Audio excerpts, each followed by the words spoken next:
Today on the Rise of the Challenge podcast. We have a lot of people in the world that are very impatient, very demanding, very, I don't want to say selfish, but they think of self more, right? And so whenever I'm there, I try to be that guy that when I come through your line, like you're going to have a better day after the fact because I came through your line. If I, came by your department, you're going to have a better next hour of your shift because I came through your department.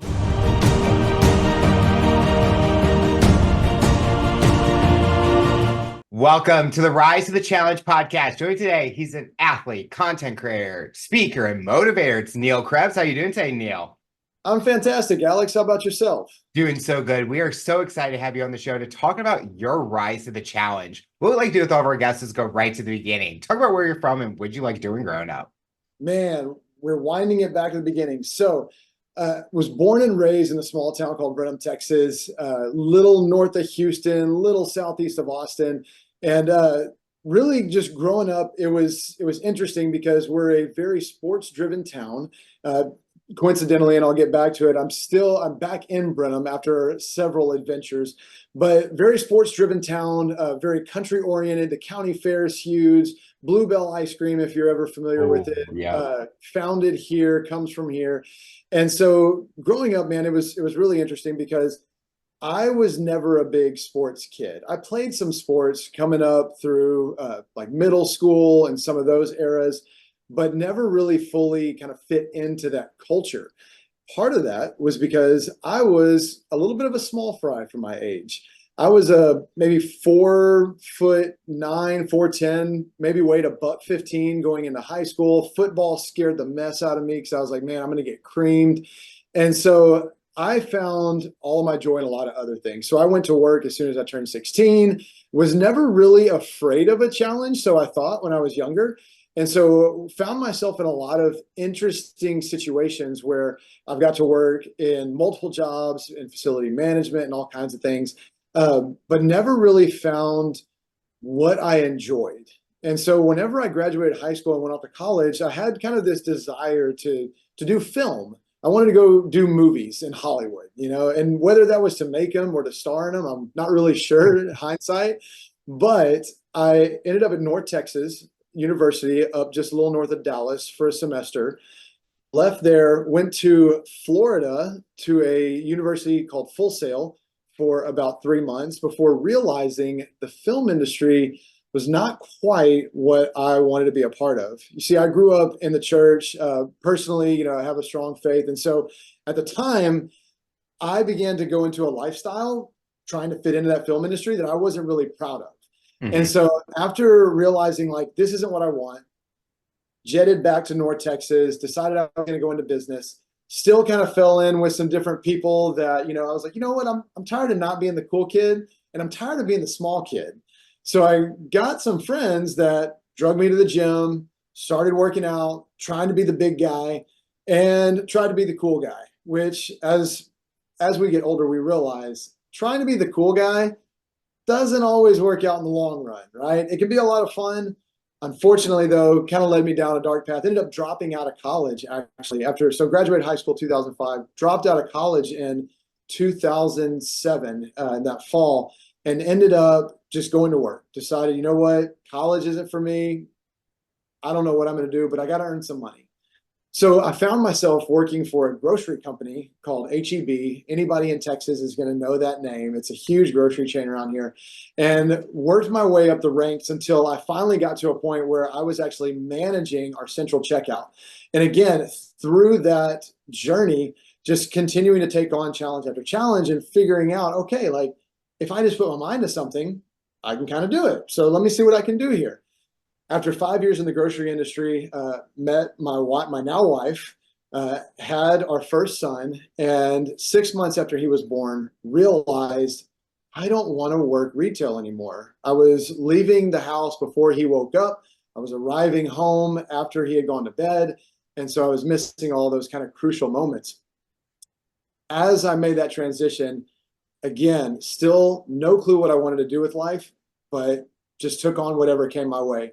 So I went to work for a landscape company for 2 years, then for a church for 5 years as a youth director, before launching my own marketing company for 3 years, and then found myself working for a civil service construction company of all things for a year before landing my new gig that I've finally ended up at, where I finally feel in the right place, working for a company that actually services gyms and fitness studios and helps them grow and expand their businesses. And during that entire journey, found my passion in fitness through events, which we'll dive into a little bit, through encouraging others, through creating content, which literally just started as a way just to kind of document my own memories, and then turned into even more, to where even just yesterday received a text from an old friend that I hadn't talked to in a while, just saying, hey, I just want you to know you've inspired me so much. Like, I'm working out now, I'm doing all these things. He's even gotten involved in some of the events. So what started is just like, hey, let me just see if I can tackle this little fitness challenge, has turned into a lifestyle for me. You talked about growing up with football, and I think anyone that knows Texas, it's always the sport is football, football, football. I mean, you see the high Oh yeah, schools that Friday Night look like Lights. NFL stadiums at this point. Yep. When you mentioned how you were the small guy in the like you didn't feel the confidence, was there any passions that you found outside of that that kind of caught your attention? Sometimes at that pinnacle Sure. time frame, it's always an opportunity to find what do you like to do? And especially even when you get up to that college time, you take all advantage of finding the things that you're passionate about. Did you have any specific passions? And then did that kind of lead into the film aspect? Yeah. So as I was heavily involved in the church, that was right about the time that, home cameras and editing software was becoming actually available to everyday users. And I remember our youth ministry got one of those old iMacs, if you remember, like the tube screen with the Yes. colored back and everything, and put it in our youth ministry building, and ended up getting a mini DV camera back when, like, the tapes, we used the tapes, the little mini ones, and we just started filming stuff. And I remember just thinking, like, man, this is so much fun, like creating these stories, for our youth, whether it was a Wednesday night event or a camp event. Even as a youth, went to a children's camp, put together some highlight videos, and just had a lot of fun with it. And I think the biggest thing for me intrinsically was realizing that, man, when people watch these, it moves them, right? Whether it's a story that's funny, or whether it's a story that's inspiring, or whether it's just something that, a parent gets to see their kid interacting at camp that they wouldn't have normally got to see. I love that. And so creating those videos while in that ministry setting really is what kind of sparked me to say, like, yeah, I definitely want to be in some kind of content creation role. And at the time, again, movies was it. That's what I wanted to do. But I found that passion in other ways as well. And it's crazy to think where you are today with content and how back then social media wasn't a thing. People were Not not at all. posting videos on a platform, and people are being inspired by the videos that they're watching, the words. But you were doing that years ago, and how it's translated over time to where you are today. It kind of shows that sometimes you fall back to the things what you did when you were younger because something triggers that and it brings you that passion again in a later part. Absolutely, man. And again, watching that thread kind of unfold throughout my life has been just incredible. Because again, there's so many aspects to content creation. I mean, you think about what we're able to do today, just through the internet and everything, creating an interview with video and all that stuff. It's Yep. just super cool. Whereas in the past, it's like you got to be in the same room, you got to have the microphones, you got to have the cameras and all of that stuff. Man, it's just an incredible time that we live in. With working all those different jobs that you talked Mhm. about, what do you think from a skill standpoint it taught you the most about yourself? Honestly, it was learning that there really isn't a lot that can't be done, that is, with a little persistence and perseverance, that there's a lot of things that people will say no to because they're afraid of failure, right? And what happened, I remember being challenged by a specific supervisor. I told him, I said, I don't know if I can do that. Mhm. And he asked me, he said, well, if you don't do it, it's not going to get done. I said, right. So what's the difference between you failing to do it or not doing it? Well, I guess there's not really much of a difference. So why don't you go ahead and give it a shot? Yeah. Okay. And taking that pressure off of failure, realizing that there's no difference in the outcome whether I fail or I don't try, gave me that courage to say, well, it's at least worth a shot for me to give it my best. So realizing that as I grew through my career, anytime something would come my way, I had a little more courage to say, you know what? I don't know how to do that, but let me see what I can learn. I think a lot of people have that same moment where they're afraid to do it. Like, Mm-hmm. if they put self-doubt in their mind, they're not going to even tackle it. And I struggled with that. And now I'm at a point where I rather do it, say I did it, and even if it's not the outcome, Mm-hmm. cool. I said I could do it. But even with even when we talk later about OCR and obstacle course racing, each of those challenges, if you don't try it, you're never going to know if you're ever going to beat that obstacle. Right. And the first time I did it, I'm like, oh, I can't do that. But I'm paying this money to do it. I'm out here Yep. spending the time. I'm going to do it. You talked about a big point in your life was the retail business. Mm-hmm. Going up the ranks, did you ever think that you were going to get to where you are, starting from the bottom, getting to a high point? Did you feel like the time Mm-hmm. it took you to get there was the right timing and the right kind of feel for you? You know, starting out, I always kind of knew that I was going to go towards management. I had some family that was in management at the time, so they were able to kind of guide me a little bit. However, it got to a point where I began to almost kind of experience imposter syndrome. Like, who am I to be in this position? At the time, I was around 21 years old, and I was leading people that were twice my age. You Yeah. know, and so to be able to step into a room with people and they're looking at you like, what's the play? What do we do? And be able to lead them well. That was one where I began to kind of question, am I capable of this? But again, as you experience and as you just kind of push forward and push through those challenges, you end up stepping back and realizing, I did. I took them through whatever challenge it was. I led them through this day. So if I can lead them through this day, that means I can lead them through one more. And if I can lead them through one more, I can lead them through three more. And before you know it, we're through the week. And so I can lead them through the week. Well, if I can lead them through one week, then I can lead them through four, and that's the month. And continuing to learn through every step of that was huge. Learning to interact with a multitude of people as well. You know, when you work retail, everywhere from high school students all the way up to retired people who are just working for a little extra spending cash. Yeah. It's incredible the dynamic that you have to learn to interact with on a day-to-day basis.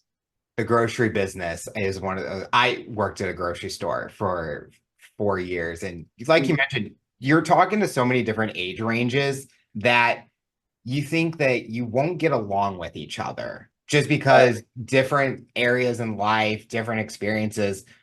But when you're working there, it's kind of like you're a team in a way. You are working together, you get along, and it's just mind blowing in that Right. case. Do you look at yourself when you go to a retail now differently because you have the experience working there? You know, I don't know that I look at myself differently, but I will say that I look at those that are there differently. We have a lot of people in the world that are very impatient, very demanding, very I don't want to say selfish, but they think of self more, right? Mhm. And so whenever I'm there, I try to be that guy that when I come through your line, like, you're going to have a better day after the fact because I came through your line. If I, came by your department, you're going to have a better next hour of your shift because I came through your department. That's the kind of person I strive to be simply because I experienced so many of the bad ones while I was there. So I chose not be that person moving forward. A big part of your story you mentioned was family. Mhm. You met your wife. Did she kind of know the challenges that you faced, and how has that been helpful for you throughout your marriage and her helping you, Yeah. and vice versa? Yeah, so we definitely, as we met very young. So she was 20 and I was, I believe, 21, 22 when we got married. And so we were both in a point of growth. I mean, we had a lot to learn as kids. I mean, even having kids, we still felt like kids. And to this day, I've texted my dad before and said, hey, like at what point do you finally start feeling like the adult and not a kid having to do the adult things, right? And so we've both been through a myriad of challenges, whether that was financially, career, moving cities. You know, where we met was around her family. We moved to the city near my family, and just kind of working through those dynamics. We've been at points where, man, we were living, you know, hand to mouth, paycheck to paycheck. We've also been through seasons of just wondering, like, where do we go next, right?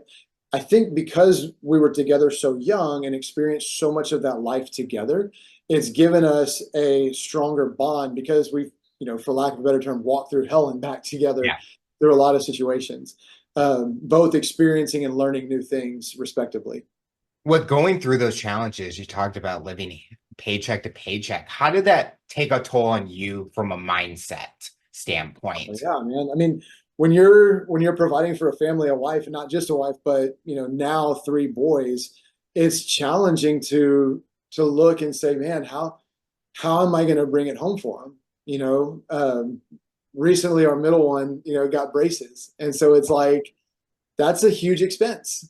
Yep. Uh, what are we going to do, right? Luckily, at the time when we were struggling, they offered a payment plan, so it's like we'll do that. Well, now we're working our tails off and succeeding and finding success in careers to be able to go back and say, now we're not only going to wipe out like this trail of bad history of struggle, but we're going to build for the future and build those habits, instill them in our kids so that they don't have quite the struggle that we had with money or any of those things.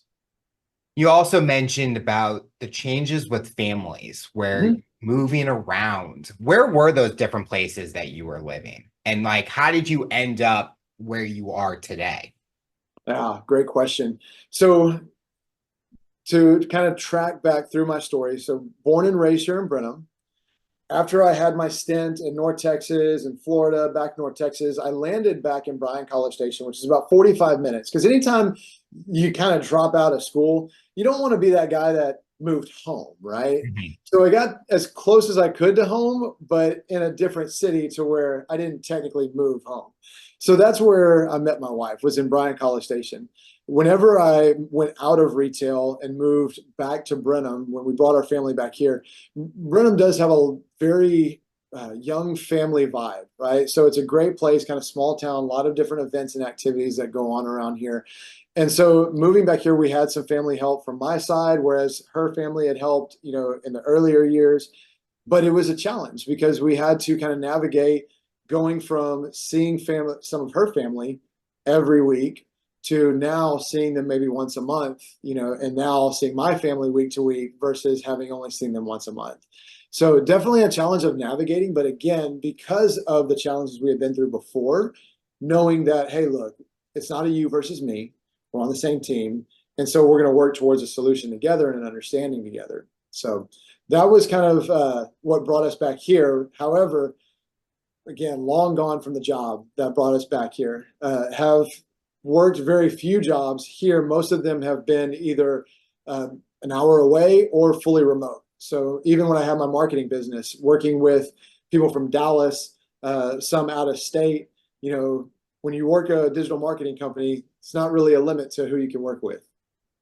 Why did you feel that you needed that next chapter after the marketing company? You kind of talked about, and someone that's listening might see you're going from job to job. Is it maybe you kind of reach that fulfillment and maybe you're ready for that next chapter, which is definitely not a bad thing because you like Sure. that challenge. You like to be, what can I else can I provide? What else can I Yeah. bring to this world? Because you even mentioned how faith really played a part for you. And you talked about being a youth director and being with marketing. And now you're going back to something that you love to do. So I don't even view that as something bad because you like that challenge. And that's a personality trait that's always positive. Oh, absolutely. What's interesting is in every role that I've had, there tends to be this point at about a year or 2 years in that I start to find myself getting bored. Mhm. And it's because I want to consistently be challenged. I developed that early on and decided, if I'm not being challenged, my mind ends up checking out. Uh, was diagnosed twice in my life with ADHD, once when I was in college and was on medication for a while, but ended up ditching it because I didn't like the way it made me feel. And then again, about 2 years ago, when I kind of went through some different things, just challenge wise, thinking like, well, maybe this will help me get focused, figure out what I want to do. But again, just didn't like the way that it made me feel and how it made me really almost lose some of my drive in order to face some of those things. And so the interesting thing with two jobs specifically that I held, one with the retail and one at the church. The one in retail, while I worked for HEB for 5 years, I actually held two main different positions and coincidentally switched those positions in about 2.5 years, right about midway. And so spent my time as a store manager overseeing, as a low-level store manager, overseeing total store, but not having any certain direct responsibilities.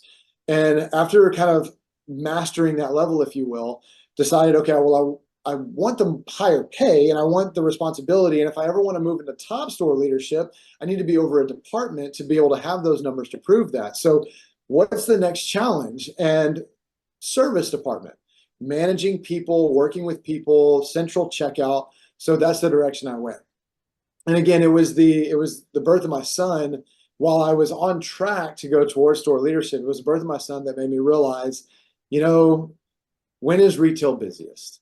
It's holidays and weekends and Yep. evenings, right?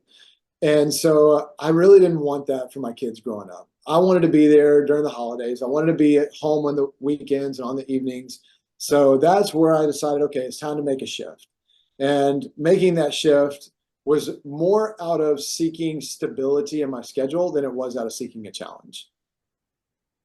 Do you feel that with being a father, these are the times that are important to you, like making those memories? And because when they get older, they're gonna remember that time. And like you mentioned, you don't want them to remember my dad wasn't there for my first game, my Yeah. first lost tooth. Can't even think of what I was thinking of when I was younger at those Right. times. Right. Well, and what's interesting is, as adults, we don't necessarily remember those specific moments that my dad wasn't there for this specific moment, but we do remember that he was or wasn't there, Yeah. right? My parents actually split when I was a lot younger. Both of them ended up remarrying, and so like there were those moments where there was challenges with family. However, hindsight's 2020, right? The past is just the future with the lights on. And so as I look back, I have by far not been perfect in all of it. I've missed some things. In fact, you and I, we've kind of gone back and forth on trying to schedule this. And part of that reason was because last year I recognized that I was spending way more time away chasing challenges and chasing that next chapter. And towards December of last year, of 2023, realizing, man, I'm really burning myself out and I'm seeing it play out in my family life. I'm seeing my kids begin to act out more. I'm seeing my wife more tired. I had a 12-week stint where I only had about one weekend where I wasn't away working or competing in an event while working a full-time job.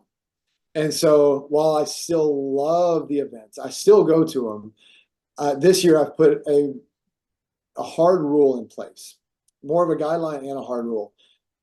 I do my best not to be away 2 weekends in a row with a hard rule of never 3 weekends in a row. Mhm. And every time that I look at something on the calendar, I don't decide until I talk to my wife about it and at least kind of look at, okay, what do we have going on? Because I don't want to continue to miss those things. So it can be a challenge, but instead of saying, you know what, I'm going to completely cut away from these fitness events and that I'm doing, I've found ways to scale back, but also get my family involved. And so now my sons are getting involved in some of those things. They're spending time with me, wanting to go do workouts occasionally. We're going for walks, they're riding bikes. So finding ways to not just cut off what might be bad, but to almost kind of blend those healthy habits together. Going into those events, what was the first event that you participated in that kind of started this fun journey that Oh, you've been on? man. Spartan Race Houston 2018. And I think it was either in March or April of 2018. I had just come out of dealing with ulcerative colitis for about 3 years, right? Autoimmune disorder, and had kind of gotten a new lease on life. And I remember going on a trip and helping with some hard labor on a kind of a mission trip, and realizing that like the more that I worked, the less my symptoms bothered me. The more active I was, didn't really kind of cause me to have much of a different day. So after some medications helped kind of lower those symptoms, I said, you know what? I have spent so much time like looking at fitness as this way just to look good, or, try and be the big guy.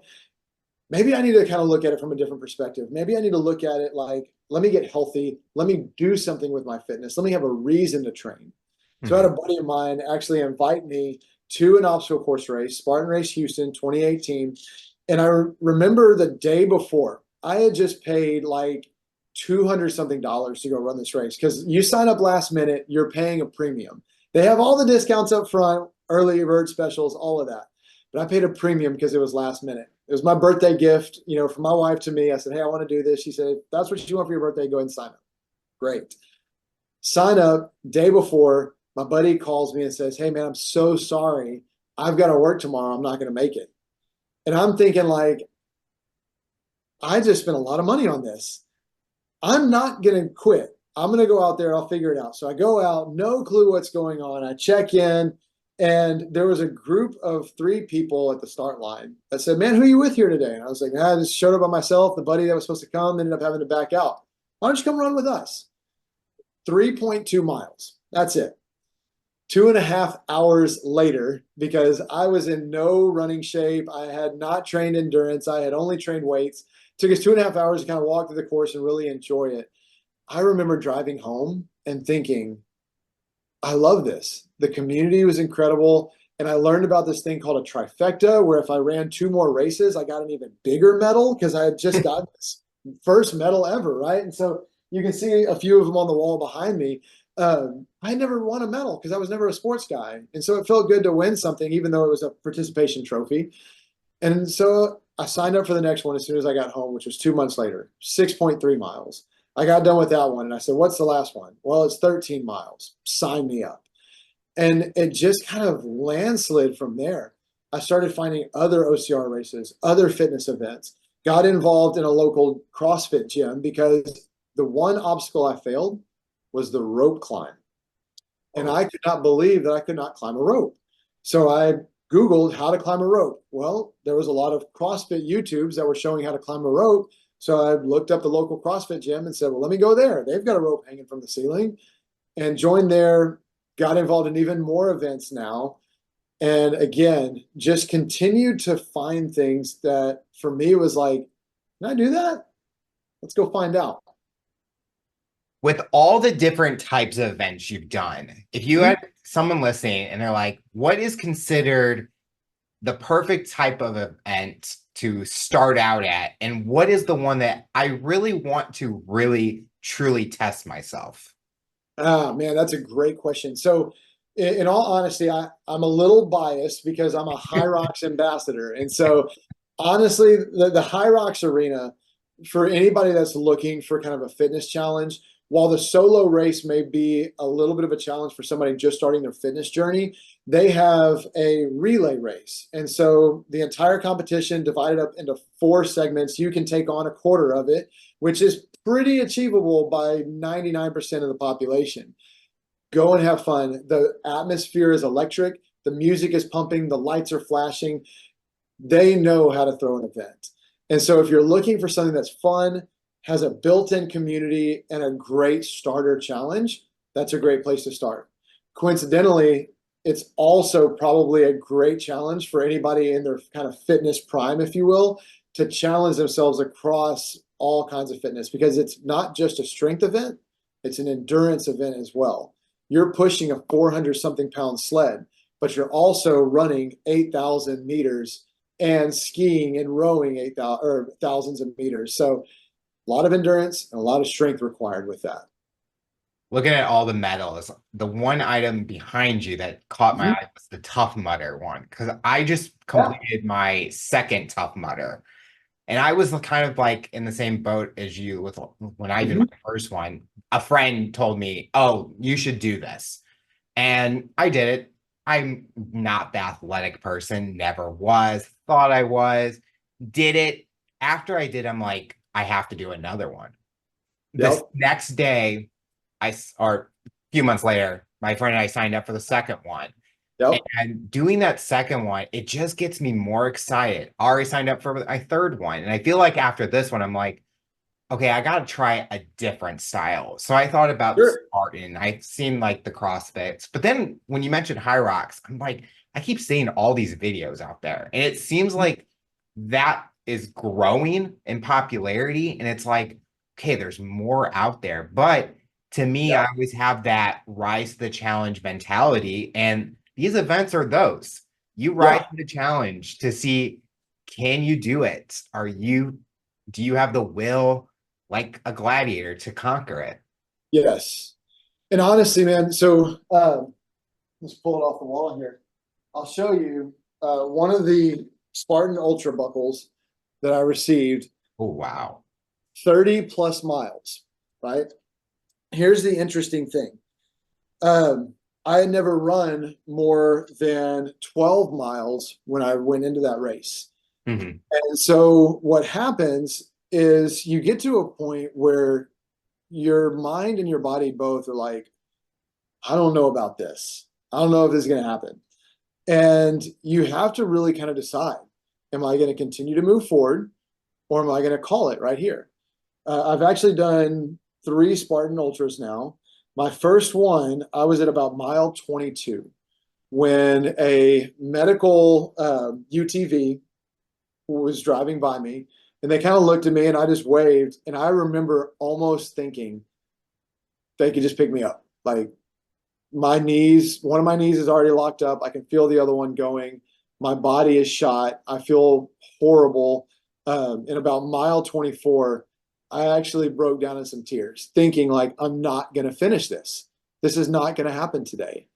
But the interesting thing about the Spartan Ultra is you wear, and I don't have one on my wall, but you wear this purple penny, right? Like if you remember pennies from sports, little kind of holy jersey things, you're wearing this purple penny and it carries a, a certain layer of respect with it because you're on course with others who are doing 13 something miles and they see you doing 30 to 32 miles and they're like, this guy is doing twice the work that I'm doing today. So they're going to cheer me on. They're going to, encourage me if I need help on an obstacle. As long as I'm not in the competitive wave, they're going to help me on an obstacle and let me cut in line to get to the obstacle. It's almost like having a cheer squad throughout the entire race.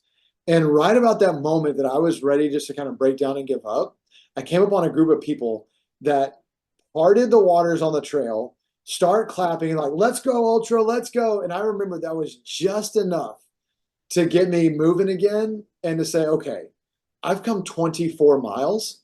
What is 6 more? And so hobbled at a nice 3 mile an hour pace for that last 6 miles, crossed that finish line and just collapsed on the ground with joy, just knowing that this is something that Neil 5 years ago probably would have never even thought about committing to. But yet here I am, medal in hand, having finished it. That's what's incredible. You talked about community. It's like total strangers, never probably have met each other, but you're all doing that course at the same time and you support each other. And it's Yep. just amazing that people can just be there for each other without never meeting each other. You're Yep. there for the first, some people are there for the first time. Sometimes they're there for the 10th time. It's Yep. not their first race, but that sense of community is so important that lasts a long time. It kind of brings that person like, I want to go do this again. I think that is Yep. a huge part of that experience with OCRs that brings people to continue to do more. Yeah. What's crazy is So on my third ultra, I took my GoPro out on course and I decided, you know what, my first lap's for me. I'm going to go out and I'm going to enjoy my first lap. Second lap's for the people. I'm going to visit with people. And I did, man. I talked to so many people that were out on course running the ultra, running the beast, the 13 mile or the 30 mile. And I ended up coming across at about mile 6 on the 12 to 13 mile course. There was a kind of an older lady that was on course. I was like, wow, I mean, I don't make judgments, but this lady looks quite a bit older, and yet she's out here crushing this. So I go talk to her. Her name is Marla Sweeney. There's a video, a short on my TikTok, Instagram, and YouTube of me talking to her. Was 72 years old, and she was completing her 6th trifecta for the year, meaning she had completed 18 races that year. Wow. And then I was like, how long have you been doing this? She said, well, at 71, I decided to get off the couch because I didn't want to be, stuck at home. And so she was out there crushing courses and just having a blast. I mean, and to this day, we're friends on Facebook. In fact, 90% of my closest friends I've met through these events, connected through social media. And, I've had people that I met at these events stay at my house, and just hang out. I've gone to stay at their places. Man, it's incredible the people that you'll meet. If you want to really get to know somebody, go through a challenge with them. Yep. I have to ask the fun question. What is Right. your favorite obstacle in any race that you've done? Sometimes there's always that one obstacle that it's like you hope it's at every event, maybe, but Yeah, when you see it, you're like, I'm ready for it. man, that's a tough one because there's so many good ones.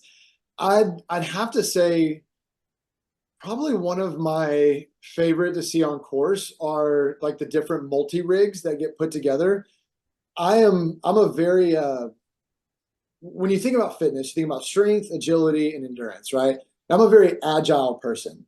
And so when it comes to those multi-rigs and learning how to kind of move your body in a way that you can Yep. swing through and kind of maneuver that course, I love those. I have a blast with them.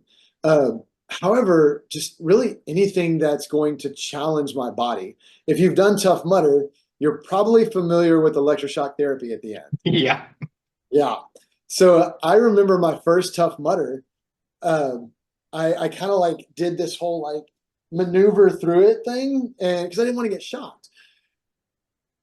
My third Tough Mudder, I realized, you know what? Like I've seen people kind of like just get a little jolt. So wonder how bad this thing really is. And so I decided I handed my phone to somebody to film, put the arms out, Oh, and walk through. And while it was painful, it was one of those that after completing it, I was like, oh my gosh, like that hurt, but I was able to withstand it.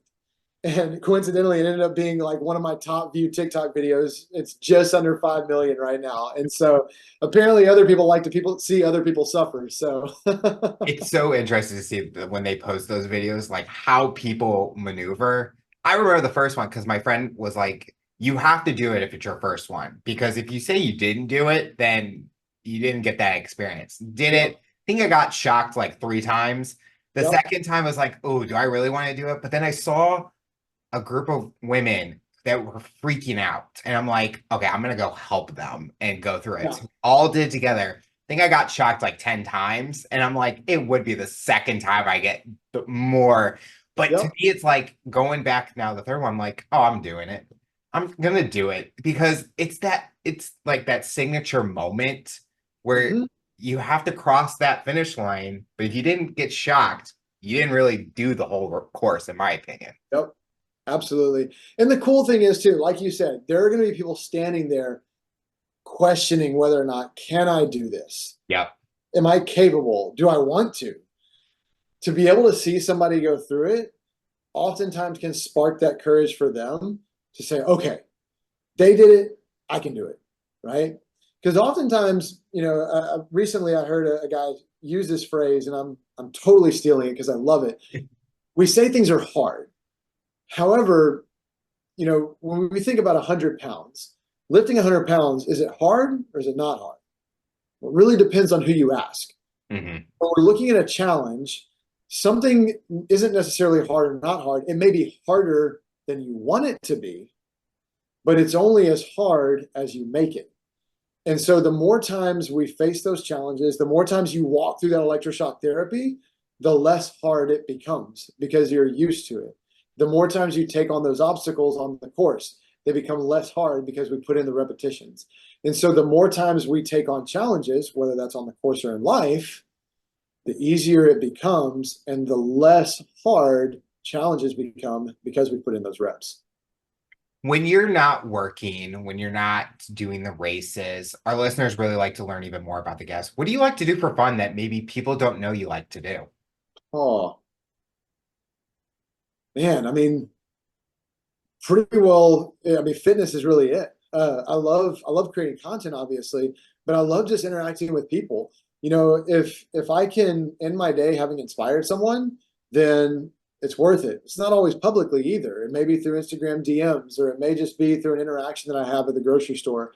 But outside of fitness and work and my family, there's not really a lot of hobbies that are kind of hidden behind the curtain, if you will. So I do love a good fitness challenge. I got a call Friday last week. Had a buddy like 90 minutes from here down in South Houston. They were doing a trainers versus members boot camp that Saturday morning, and unfortunately, a lot of their trainers were not able to make it. He's like, "Dude, would you come down and be on our trainers team, like a guest coach for the day to help us out because we really need the help?" It's like, hey, you know what? Let's do it, right? So wake up the next morning, drive down, kicked my butt, but loved every second of it because I got to not only do fitness, I got to be around the community that I love, right? That, it's a good moment for me to bring up. I have kind of a motto, right? I don't blast it a ton on my content because it's almost kind of a personal motto, but it's the 3 C's of what I do. It's community, content, and then competition. And it's always in that order. I will never sacrifice a lower one. I'm sorry, I will never sacrifice a higher one for the sake of a lower one. So if I'm looking at going to do something, if there's not community around it or an opportunity to inspire others, it doesn't really draw me as much. If I have the community aspect and I can create some content that will expand my reach to inspire more, even better. But at the end of the day, I'm not going to sacrifice time with my community or the ability to create inspiring content just to compete. Mhm. Because at the end of the day, the medals on the wall, they don't really mean anything, but I could walk through each of these medals and tell you a story behind them. Tell you of the people that I got to spend time with, tell you of the people that I got to cheer on that were also there, all of those things. So that's really what it's about at the end of the day. For me, my hobby is just people, man. It's what I love. Looking at those 3 C's and almost looking at the kind of the athletic fitness side, is there a community kind of competition that you haven't tested yourself in that is kind of that kind of future? Maybe I want to do that. Maybe the opportunity is there in the future, kind of like not in the obstacle course, but maybe in something else. Yeah, so interesting you asked that because there's 2 things this year that I'm looking at tackling. One of them is let's see, today is the 20th. One is 12 days away. I'm Wow. actually taking on a bike event. It's considered a race, but we'll be going to complete. It's called the Tour de Bernie. It's a charity event located just outside of San Antonio, 48-mile bike. Again, just like taking on the ultra, I haven't biked more than 8 or 9 miles. So it's going to be super interesting to see how it goes. However, I know I'm capable of it, right? Not worried about that. But it's going to be interesting to see how I handle 48 miles on a bike. The next thing, I actually was signed up for a CrossFit competition. As much as I've been involved in CrossFit and actually worked several competitions, I've never actually competed in one. And so I had signed up for a competition in August. Unfortunately, a work trip got scheduled the same weekend. So I'm actively trying to find where's that competition? How am I going to plug into one? Because that is one arena I want to test myself in. It's a great mix of strength and speed and agility, that gymnastics element. And so that's why I've moved back to the CrossFit gym as of a few months ago, because I really do want to tackle that. The final question I'll ask you, for someone that's listening to this interview based on your journey and experience, what tips or advice would you give them to overcome obstacles, accomplish their goals, and rise to the challenge? Hesitation is kryptonite. When you hesitate to move forward in a challenge, you give yourself more room to say no. Whenever I've approached an obstacle on the course, whether it's a challenge for me or a challenge for others, I don't hesitate. I dive in because that hesitation breeds questioning, which breeds even more hesitation. So if anybody's looking at a challenge, whether it's in your personal life, in your fitness journey, wherever it's at, don't hesitate to take action, because at the end of the day, you'll find on the backside of that challenge, you'll be stronger and better for it. And anything else that comes your way will seem even easier because you've overcome. Neil, I want to thank you so much for coming on the show and talking about your rise to the challenge. You're inspiring so many people, and we are excited to see what the future looks like for you. Alex, I appreciate you having me, man. Anytime. Glad to be here. Tune in next time to hear my next guest talk about their rise to the challenge. Remember to follow and subscribe on all major audio platforms. And make sure to subscribe to our YouTube channel to get full length episode and video format. What path do you take to accomplish your goals? You decide.